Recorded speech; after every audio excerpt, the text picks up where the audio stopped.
welcoming, guys, to the second episode of Around the Hardwood. Before we get started, I'd just like to say, if you're not following us on any of our social medias, go do that right now. Just want to thank you so much for the support you guys showed in the first episode. It did phenomenal. We got over 1,000 views. Today, we're going to be talking about the Minnesota Timberwolves. We have Celtics insiders joining us in. He's been on the podcast before, Finn Sands. He's a great guy. And hope you guys enjoyed this episode. Let's get right into it.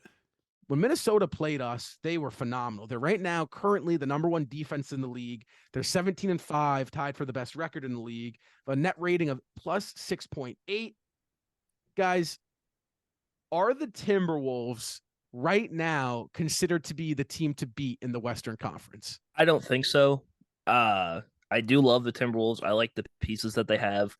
I'm a huge fan of Anthony Edwards. I think he's going to be, he has top 10 player in the league potential, in my opinion. The problem I have with the Timberwolves is I don't know what it's going to look like come playoff time. They just have a lot of guys who, although Anthony Edwards has looked great in the playoffs, Karl Anthony Towns doesn't always look great, especially if they match up with a team like the Nuggets again. I don't know if they're going to be able to beat the Nuggets in a playoff series. And it's kind of just a weird thing with the Timberwolves because I still feel like the Nuggets are the team to beat in the West. And you can argue I might put Phoenix over Minnesota. So I would say Minnesota right now potentially is the third best team in the Western Conference, in my opinion. But I think they're still doing amazing. And even though they're the number one team in the West, I don't really know what it's going to look like. It's going to be interesting. It's undoubtedly the Denver Nuggets. Ian, I completely agree with you. The Denver Nuggets are the team to beat out West. As long as Nikola Jokic is playing with the Denver Nuggets and healthy, and he's been ejected now twice this season. Once last night. I saw that. Another time in Detroit. Detroit. That's so weird. What's going on? Detroit and Chicago. Right. Detroit and Chicago. I feel like these are strategic is that rest a trend? days. It's like, yeah, just play the first half. The fans in Detroit and Chicago, they get to see you and go sit down afterwards, right? And post game, he's putting on his fancy watch. He's got a nice suit on. He's smiling to reporters, and it's all good for Jokic. And I really feel as long as the Nuggets are 100% healthy, they are the team to beat. Now, I will say they haven't exactly been 100% healthy this season yet. We've seen Jamal Murray struggle with a couple of injuries thus far, so we'll see how that develops moving forward. And they do have one of the best home court, if not the best home court advantages in the NBA. And you look at the standings right now, I believe they're third in the Western Conference, if I'm not mistaken. No, fourth right now, actually, behind the Dallas Mavericks as we stand today. So you look at where they are at in the standings. They've been pretty high in the standings the last couple of years, and that home court advantage has certainly done well for them in the playoffs in the past, and that could definitely be a wrinkle for them this season and competing against the Nuggets. However, I still think they're the team to beat at this current moment, and we still need to see the Timberwolves for more than what is just a 22-game sample size. Right. Because I do think there are some flaws within the Timberwolves system on both ends of the floor, mostly offensively, what they're doing. I'm not quite certain if they're the most efficient offensive team in the world, and I wonder if that comes more due later on in the season as the season rolls along. But I still think they're a quality top 4 Western Conference team, if not a top 3 Western Conference team, because of their defensive ability. Rudy Gobert is playing out of his mind. Cat's playing better. And, of course, Anthony Edwards is making a jump as well. And we all talk about Jaden McDaniels being one of the best defenders in the NBA. So they're still going to have a really, really good squad. And they could potentially be the squad who knocks off the Nuggets. But at this point in time, the Denver Nuggets are still the team to beat in the Western Conference. I'm going to agree with you on that one, and Ian as well. I think when you look at the Timberwolves team, yeah, they're really good right now, but I feel like we've kind of fallen into this trap with Mike Conley and Rudy Gobert, where they have an insane regular season, and they're the 1 seed, but come playoff time, it's just a different animal. I've seen Rudy Gobert just get completely picked apart in the playoffs. There's just so many flaws in his game that you can expose in the playoff, especially in a pick and roll. Especially when you go up against a guy like Jokic. I just think there's so many uncertainties, and they haven't really proved anything. And I also like what Ian said about Cat. Like, what have we seen from Cat in the playoffs?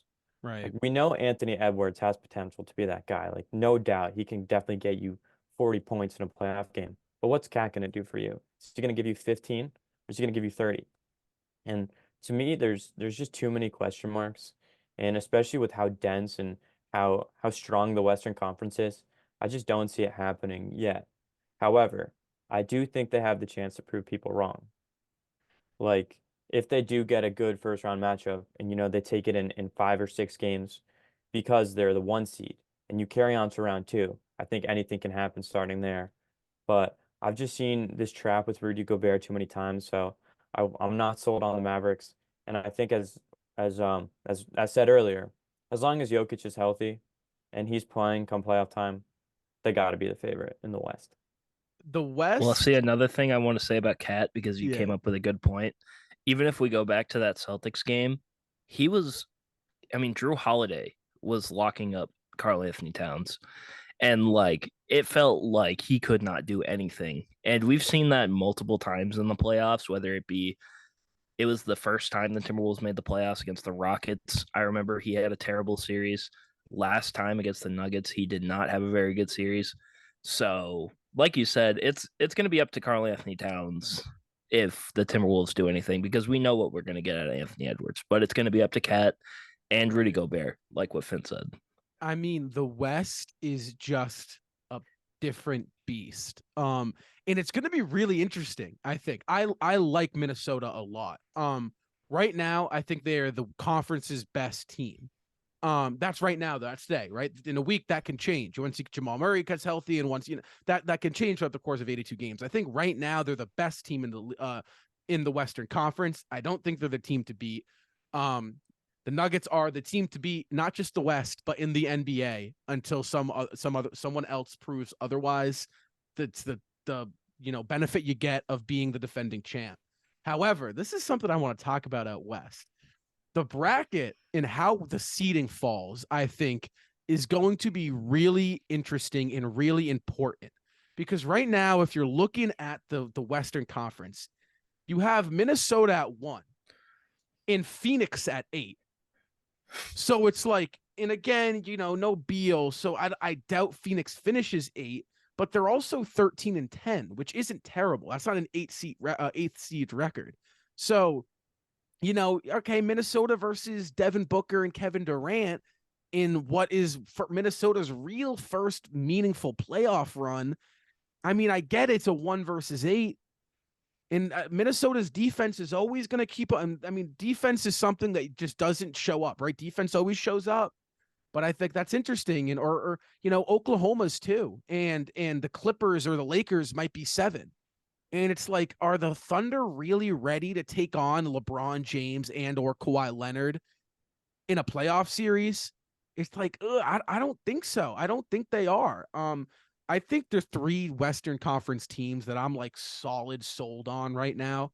The Denver Nuggets, the Dallas Mavericks, and the Sacramento Kings. I think those are the 3 teams who are like proven. There's no weakness in matchup. I think no matter what the matchup is, they'll be in the series and compete. I think a team like Oklahoma, I think they're going to have a great regular season, but I think they're just going to hit a bump in the road when you see a team like, with just a little bit more experience. I just don't think they're there yet. I think the Thunder and the T-Wolves in that category of, up next teams with these young superstars are about a year or 2 away from really being able to like get deep into the playoffs. I mean, you said the Sacramento Kings. I feel like they're kind of more in the territory of the Thunder and the Timberwolves, because I think there are they went toe to weaknesses toe in the with Sacramento Steph Kings last year, though. They went toe to toe with Steph. I know the beam. I know, and I love the Sacramento Kings. Right. Do not get me wrong, but they still had issues guarding Steph Curry, and they still lost that series because their high-powered offense. That's true. That's true. They're not the best defensive team in the NBA. Let's just say that. Not at all. And that's no disrespect to them, because they're still having a great season. And the Western Conference is kind of going through a changing of the guard type thing, where it's like you still have the guys like Kevin Durant in Phoenix, like LeBron and the Lakers, like Steph Curry with the Warriors, even though they're not in the playoffs and they probably won't make it. But you do have these like older veteran guys who are going to match up with these young upstart teams that are technically running the conference in the regular season.